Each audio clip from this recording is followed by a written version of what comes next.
ప్రముఖ హీరో పవన్ కళ్యాణ్ నటించిన హరిహర వీరమల్లు చిత్రం రిలీజ్ వాయిదా పడింది. ఈ విషయాన్ని చిత్ర యూనిట్ అధికారికంగా ప్రకటించింది. వాస్తవానికి ఈ నెల 12న ఈ సినిమా విడుదల కావాల్సి ఉంది. అనుకోని కారణాలతో సినిమా వాయిదా వేసినట్లు సమాచారం. ఇక ట్రైలర్ తో పాటు విడుదల తేదీ కూడా త్వరలో ప్రకటిస్తామని మేకర్స్ చెబుతున్నారు.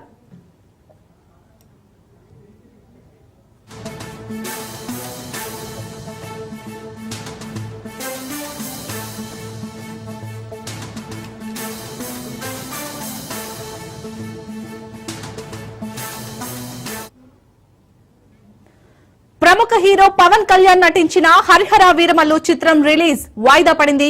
ఈ విషయాన్ని చిత్ర యూనిట్ అధికారికంగా ప్రకటించింది. వాస్తవానికి ఈ నెల 12న ఈ సినిమా విడుదల కావాల్సి ఉంది.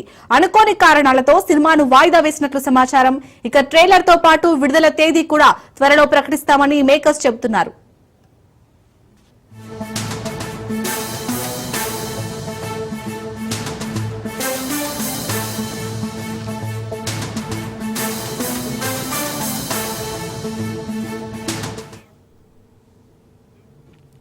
బెంగళూరు తొక్కిసలాట ఘటనలో కీలక మలుపు చోటు చేసుకుంది. హైకోర్టును ఆశ్రయించింది కర్ణాటక క్రికెట్ సంఘం. ఇప్పటికే తమపై నమోదైన ఎఫ్ఐఆర్ ను కొట్టివేయాలని కేఎస్సీఏ పిటిషన్ దాఖలు చేసింది. కేసు సవాల్ చేస్తూ హైకోర్టును ఆశ్రయించినట్లు చెప్పింది కర్ణాటక క్రికెట్ సంఘం.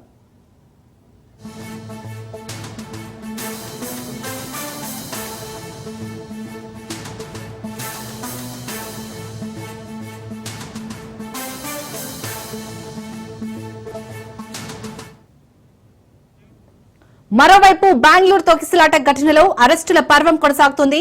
ఇప్పటి వరకు ఈ కేసులో 4గురిని అదుపులోకి తీసుకున్నారు కర్ణాటక పోలీసులు. ఆర్సీబీ మార్కెటింగ్ హెడ్ నిఖిల్ సోసేలేను అరెస్ట్ చేశారు. ముంబైకి వెళ్తుండగా కెంపెగౌడ ఎయిర్పోర్ట్ లో అదుపులోకి తీసుకున్నారు. ఇదే కేసులో ఇప్పటికే నిఖిల్ తో పాటు డిఎన్ఏ సిబ్బంది సునీల్ మాథ్యూ కిరణ్ ను అరెస్ట్ చేశారు. మరో వ్యక్తిని కూడా అదుపులోకి తీసుకున్న పోలీసులు కబ్బన్ పార్క్ పిఎస్ లో వారిపై ప్రశ్నల వర్షం కురిపిస్తున్నారు. మరోవైపు ఆర్సీబీ విజయోత్సవ వేడుక నిర్వాహకుల కోసం వేట కొనసాగుతుంది. ప్రధానంగా కర్ణాటక క్రికెట్ సంఘం కార్యదర్శి కోశాధికారి కోసం గాలింపు చర్యలు చేపట్టారు పోలీసులు.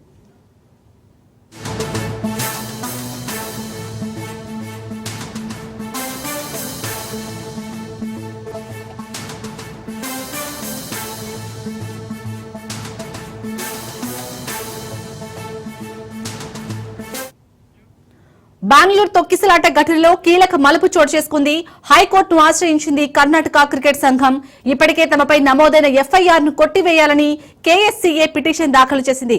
కేసు సవాల్ చేస్తూ హైకోర్టును ఆశ్రయించినట్లు చెప్పింది కర్ణాటక క్రికెట్ సంఘం.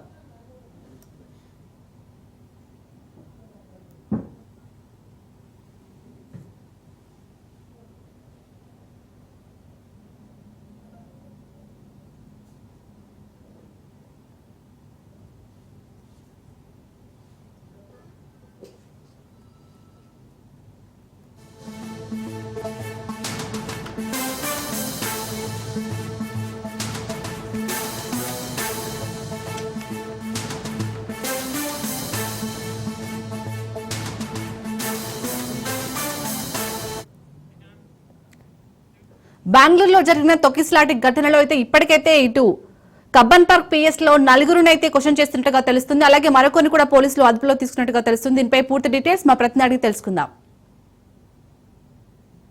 రత్నకుమార్, ఆల్రెడీ 4గురిని క్వశ్చన్ చేస్తున్నట్టుగా తెలుస్తుంది. అప్డేట్స్ ఏంటి దీనికి సంబంధించి?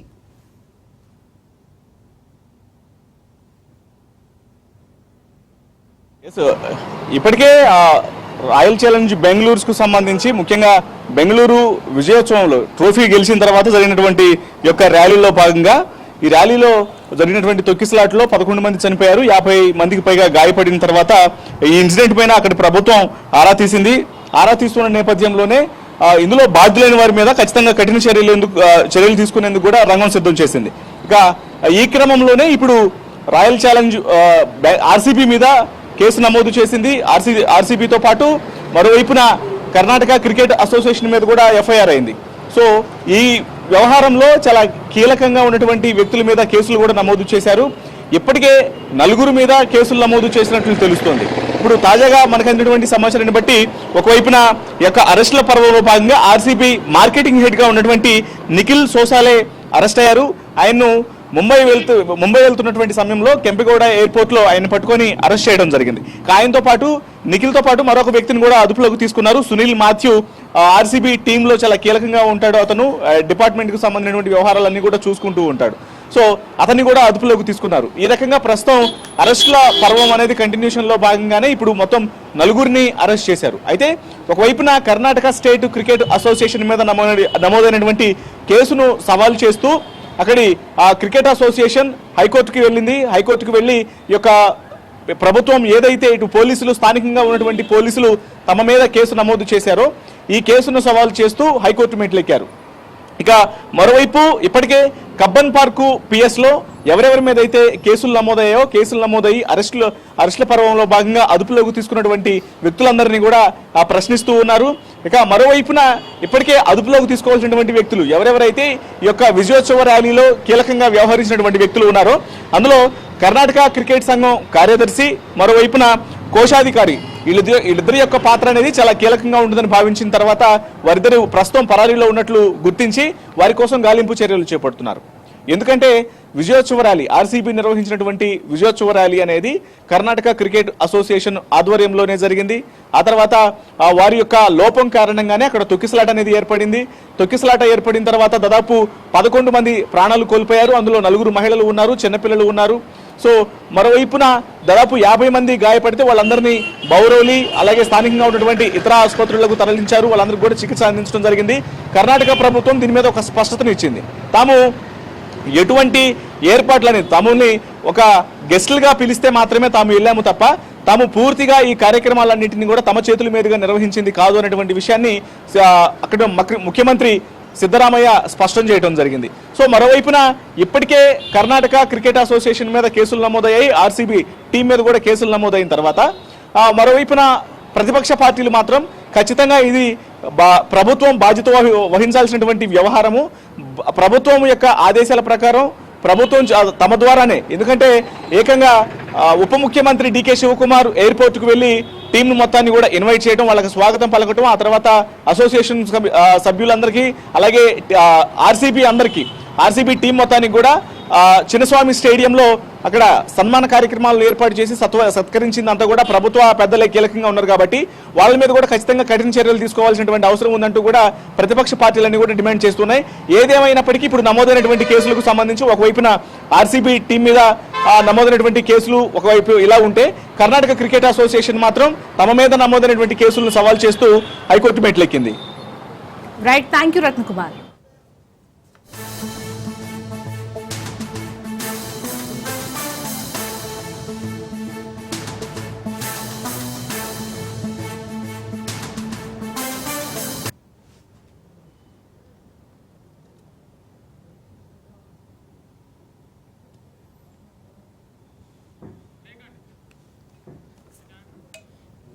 Back to news.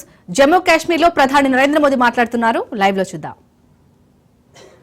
Mission manufacturing की घोषणा की। इस मिशन के तहत सरकार मैन्युफैक्चरिंग को नई उड़ान देने का काम कर रही है। मैं जम्मू कश्मीर के युवाओं से कहूंगा, आइए इस मिशन का हिस्सा बनिए। देश को आपकी आधुनिक सोच चाहिए, देश को आपके इनोवेशन की जरूरत है। आपके आइडिया, आपकी स्किल भारत की सुरक्षा को, भारत की अर्थव्यवस्था को नई ऊंचाई देंगे। पिछले 10 वर्षों में भारत एक बड़ा डिफेंस एक्सपोर्टर बना है। अब हमारा लक्ष्य है दुनिया के टॉप डिफेंस एक्सपोर्टर्स में भारत का नाम भी शामिल हो। इस लक्ष्य की ओर हम जितना तेजी से बढ़ेंगे उतनी ही तेजी से भारत में रोजगार के लाखों नए अवसर पैदा होंगे। साथियों, हमें एक और संकल्प लेना है।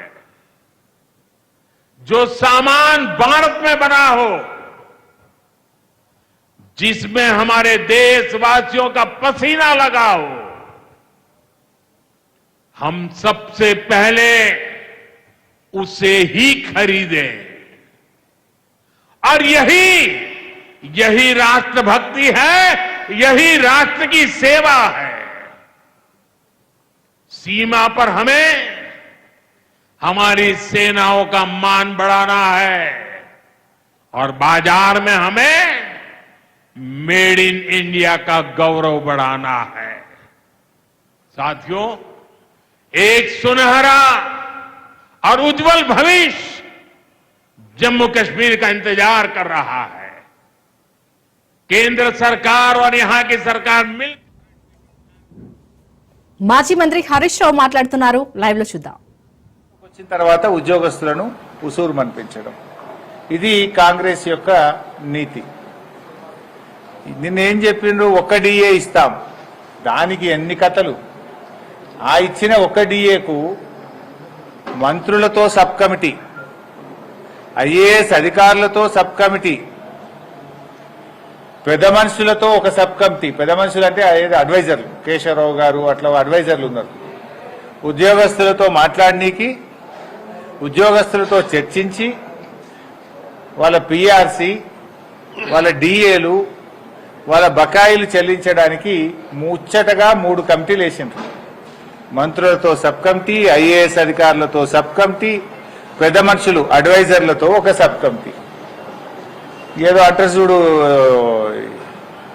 ఇంత చారాన కోడికి బారాన మసాలా శాంతాడంతా చేసి మూరడంతా చేసినట్టు చేసింది ఏమున్నదిరా నాయన అంటే ఒక్క డిఏ ఇచ్చారు. భారతదేశంలోనే 5 డిఏలు పెండింగ్ లో ఉన్న ఒకే ఒక్క రాష్ట్రం తెలంగాణ రాష్ట్రం. ఇలా ఒక డిఏ ఇవ్వడానికి 3 కమిటీలేంది, ముచ్చట్లేంది, 5 గంటల కేబినెట్ లో చర్చ ఏంది, ఆ ఒక డిఏ ఇచ్చుడేంది. పిఆర్సి ఊసేలేదు. ఉద్యోగస్తులకు మన ఓపీఎస్, సిపిఎస్ అంటే ఓల్డ్ పెన్షన్ స్కీమ్ తెస్తామని చెప్పి హామీ ఇచ్చింది కాంగ్రెస్ ప్రభుత్వం. ఓపీఎస్ గురించి మాట్లాడరు, పిఆర్సి గురించి ప్రస్తావనే లేదు. ఒక్క డిఏ ఇస్తామని ఇంకా అదేదో పెద్ద గొప్ప పని చేసినట్టు ఇంకా చెప్పుకుంటా ఉన్నారు. ఇంకా 2వ డిఏ వచ్చే ఏప్రిల్ ఇస్తాడు, అప్పటికి ఇంకో 2 వస్తాయి. ఏడాదికి 2 డిఏలు వస్తాయి ఉద్యోగస్తులకు. నువ్వు కొత్తగా ఇచ్చేది ఏంటి? అప్పటి వరకు ఇంకా 2 వస్తాయి, మళ్ళీ 6 అవుతాయి, 5/6 అవుతాయి. అంటే ఇలా ఉద్యోగస్తులను రాచి రంపాన పెడుతున్నారు. ఉద్యోగస్తులను నిట్ట నిలువునా ముంచుతున్నది కాంగ్రెస్ ప్రభుత్వం. మీరు 100 రోజుల్లో పిఆర్సీ అన్నారు, 500 రోజులైంది కదా నీ గవర్నమెంట్ వచ్చి. ఎందుకు పిఆర్సీ గురించి మాట్లాడరు? కేసీఆర్ గారి ప్రభుత్వం 73% పిఆర్సీ ఇచ్చింది. భారతదేశంలో అత్యధిక పిఆర్సీ ఇచ్చింది బీఆర్ఎస్ ప్రభుత్వం, 73%. ఒకసారి 43, ఒకసారి 30. మరి మీరెందుకు ఇవ్వలే పిఆర్సీ? ఆ రోజు ఇంకా మెరుగైన పిఆర్సీ ఇస్తాం, 100 రోజుల్లో ఇస్తాం, డిఏలు ఇస్తాం, బకాయిలు ఇస్తాం. ఏమైంది? ఆ రోజు అర్రాస్ పాట పాడింది. ఈరోజేమో కమిటీలు వేసి కాలయాపన చేస్తున్నారు. 3 కమిటీలు వేసి నువ్వు కొండందరి ఎల్కందరి పట్టినట్టు 3 కమిటీలు వేసి నువ్వు చేసింది ఏంది? ఒక డిఏనా? ఇప్పటికైనా బీఆర్ఎస్ పార్టీ డిమాండ్ చేస్తుంది, తక్షణమే 3 డిఏలు చెల్లించాలని ఉద్యోగుల పక్షాన బీఆర్ఎస్ డిమాండ్ చేస్తుంది. ఓల్డ్ పెన్షన్ స్కీమ్ మీరు ఇచ్చిన మాట ప్రకారంగా ఓపీఎస్ ను తీసుకురావాలని కోరుతున్నాము. తక్షణమే బీఆర్ఎస్ ఇచ్చిన దానికంటే ఎక్కువ ఉద్యోగస్తులకు ఇవ్వాల్సినటువంటి పిఆర్సీని ఇవ్వాలని మేము డిమాండ్ చేస్తున్నాము. మేము 43 ఇచ్చాం, మీరు అంతకంటే ఎక్కువ ఇవ్వండి, ఇస్తామన్నారు కదా. ఇలా ఉద్యోగస్తుల్ని ఏసీబీ కేసులు పెట్టి విజిలెన్స్ దారులతోని రాచి రంపాన పెడుతున్నారు ఉద్యోగస్తులను, భయభ్రాంతులకు లోన్ చేస్తున్నారు ఉద్యోగస్తులను. ఇలా రాష్ట్రంలో అప్పులేని పంచాయతీ సెక్రటరీ లేడు. దుబ్బాకలో ఏ ఊరికైనా పోదాం, ఏ పంచాయతీ సెక్రటరీ కలిగింది. గవర్నమెంట్ నుంచి ₹1 దాకా జీతం డబ్బుల నుంచి అప్పు తెచ్చి మిత్తికి తెచ్చి గ్రామ పంచాయతీలు ఇలా పంచాయతీ సెక్రటరీలు నిర్వహిస్తా ఉన్నారు. ఏ పంచాయతీ సెక్రటరీ కన్నా 1 లక్ష 2 లక్షల అప్పు. అసలు వాళ్ళకు ₹1 వస్తలేదు గ్రామ పంచాయతీ. ఊళ్ళోనేమో సర్పంచులు లేరు. ప్రజలు ఏమైంది, మోటార్ కాలిపోయింది సంగతి ఏంటంటే సెక్రటరీ మీద పడుతుంది. బుగ్గలు కాలిపోయినాయి, బుగ్గలు ఎప్పుడు వేస్తామని సెక్రటరీ నడుతుండ్రు. గ్రామ పంచాయతీలో చూస్తేనేమో 0.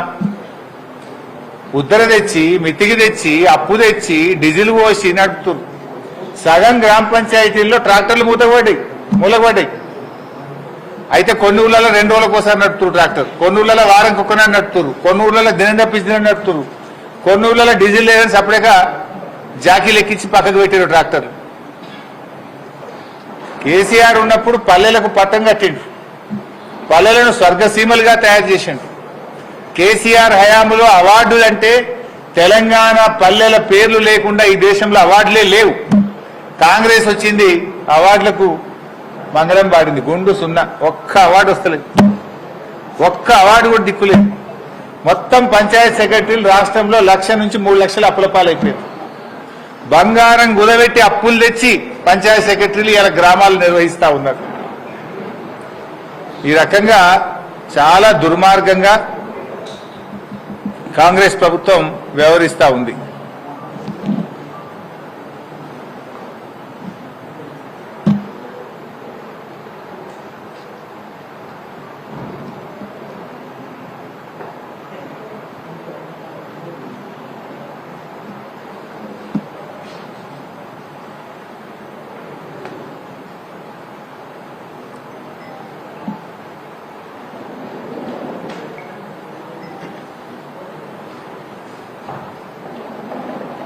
ఇప్పుడే ఉత్తమ్ కుమార్ రెడ్డిది ఒక చిట్ చాట్ అయినట్టుగా వార్త వస్తూ ఉంది. దాని మీద కూడా నేను కామెంట్ చేస్తా. ఆయన ఏదో చిట్ చాట్ పెట్టిండు హైదరాబాద్లో.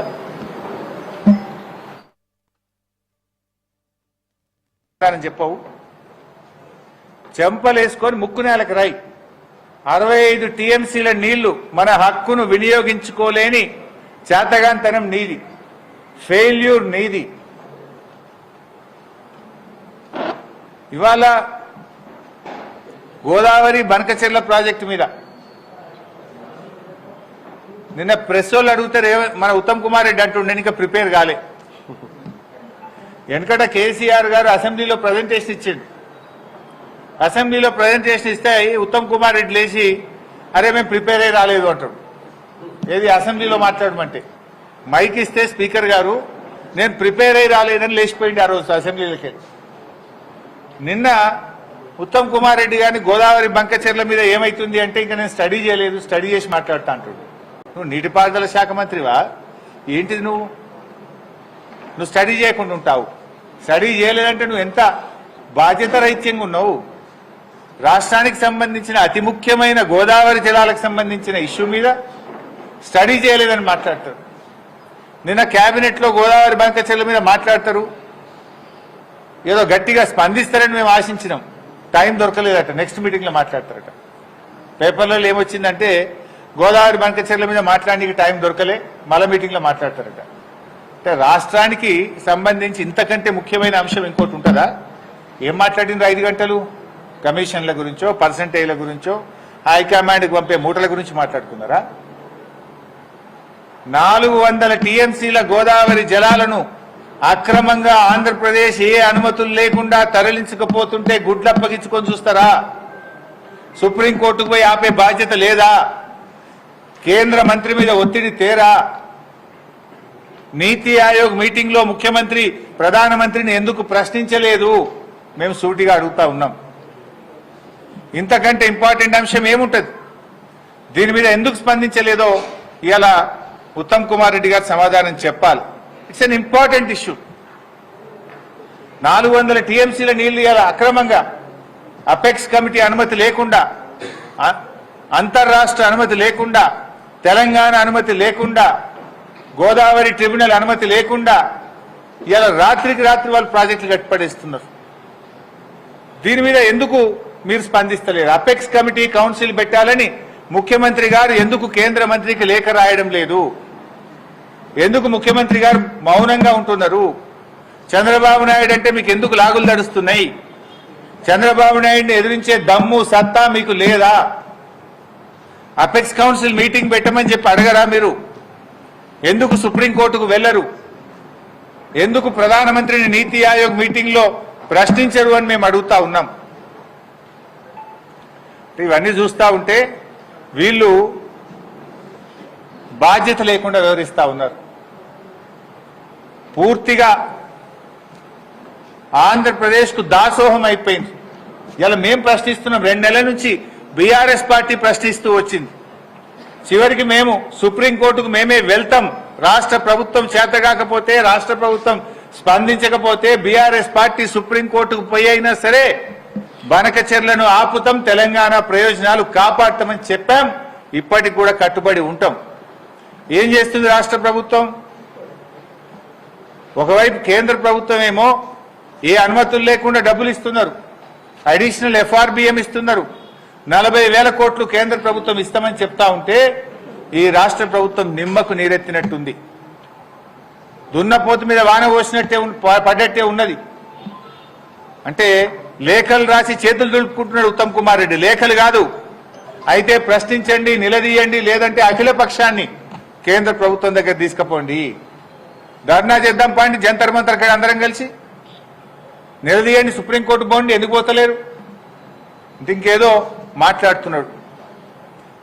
ఇలా కృష్ణా నదిలో మన న్యాయమైన వాటా వాడకుండా కిందికి నీళ్లు వదిలి తెలంగాణ నోళ్లు కొట్టింది మీరు. 65 TMCల నీళ్లు ఆంధ్రాకు అధికంగా అప్పజెప్పింది మీరు. గోదావరి బనకచెర్ల కడుతుంటే గుడ్లప్పగిచ్చి చేతులు కట్టుకొని చేష్టలుడిగేటట్టు చేస్తున్నది మీరు. ఇవాళ Srisailam right branch canal lining జరుగుతుంటే దాన్ని కూడా నిలువరించలేకపోతున్నది మీరు. ఆనాటి బీఆర్ఎస్ ప్రభుత్వం Srisailam right branch canal lining పనులను ఆపిచ్చింది. మేము ఆనాడు ఆపిచ్చినాం. ఇవాళ మీరు వచ్చి మళ్ళీ స్టార్ట్ చేపిస్తున్నారు. ఇవాళ లైనింగ్ పూర్తయితే రోజుకు 90,000 TMCల నీళ్లు పోతాయి. ఇవాళ తక్షణమే Srisailam right branch canal lining పనులను నిలిపివేయించాలి. ట్రిబ్యునల్ దృష్టికి, CWC దృష్టికి, కేంద్ర ప్రభుత్వం దృష్టికి తీసుకెళ్లాలి. అవసరమైతే కోర్టుకు వెళ్లాలని మేము ప్రభుత్వాన్ని డిమాండ్ చేస్తా ఉన్నాం. ఇవాళ బీజేపీ ఈ రాష్ట్రానికి అన్యాయం జరుగుతుంటే మన రాష్ట్ర బీజేపీ పెదవులు ఇప్పలేదు. ఇదేందో నాకు అర్థమే అవుతలేదు. గోదావరి బనకచెర్ల మీద బీజేపీ పెదవులు ఎందుకు మూసుకుంటున్నది? చీటికి మాటికి ఒంటికాల మీద లేసే బీజేపీ నాయకుల్లారా, బీజేపీ కేంద్ర మంత్రుల్లారా, గోదావరి బనకచెర్ల మీద మీ పెదవులు ఎందుకు మూసుకుంటున్నారు? తెలంగాణ నోరుగొట్టి అక్రమంగా తెలంగాణ నీళ్లను మళ్లించకపోయే ప్రయత్నం ఆంధ్రప్రదేశ్ చేస్తుంటే ఈ రాష్ట్రం నుంచి ఉన్న కేంద్ర మంత్రులు ఎందుకు స్పందించడం లేదు? ఇలా ఈ రాష్ట్ర ప్రయోజనాలు బీజేపీకి పట్టవా? ఇలా 3 విషయాలు చాలా ప్రధానంగా ఉన్నాయి. ఒకటి, గోదావరి బనకచెర్ల వల్ల శాశ్వతంగా గోదావరి జలాల్లో తెలంగాణ వాటా కోల్పోయే ప్రమాదం ఉంది. 2, Srisailam right branch canal lining ను తక్షణమే నిలిపివేయండి. దానికి ఏ అనుమతులు లేవు. అది అక్రమ ప్రాజెక్టు. అది పూర్తయితే రోజుకు 90,000 క్యూసెక్కుల చొప్పున మొత్తం శ్రీశైలం ఖాళీ చేస్తారు. రేపు నాగార్జున సాగర్ కు నీళ్లు రావు, నాగార్జున సాగర్ ఎడమక ఆయకట్టుకు నీళ్లు రావు, హైదరాబాద్ కు తాగునీళ్లు రాని పరిస్థితి ఏర్పడుతుంది. బీజేపీ ఎంపీలారా, కేంద్ర మంత్రులారా, కళ్ళు తెరవండి. ఇలా కృష్ణా నదిలో ఈ రాష్ట్ర ప్రభుత్వం చేతగాక 65 TMCలు కిందికి వదిలితే కేంద్ర ప్రభుత్వ ఆధీనంలో ఉన్న KRMBని కేంద్ర మంత్రులు ఎందుకు అడుగుతలేరు? ఎవరి బాధ్యత? తెలంగాణ వాటా తెలంగాణకు దక్కేటట్టు చూడాల్సిన బాధ్యత కేంద్ర ప్రభుత్వ చేతుల్లో ఉన్న KRMB చూడాలి. మరి KRMB చూడదాయే, ఈ రాష్ట్రం నుంచి ఉన్న కేంద్ర మంత్రులు అడగరాయే. దీని మీద స్పందించండి. ఇలా రాష్ట్రంలో 3 ప్రధానమైనటువంటి అంశాలు నీటిపారుదల రంగంలో ఆంధ్రప్రదేశ్ వల్ల తెలంగాణ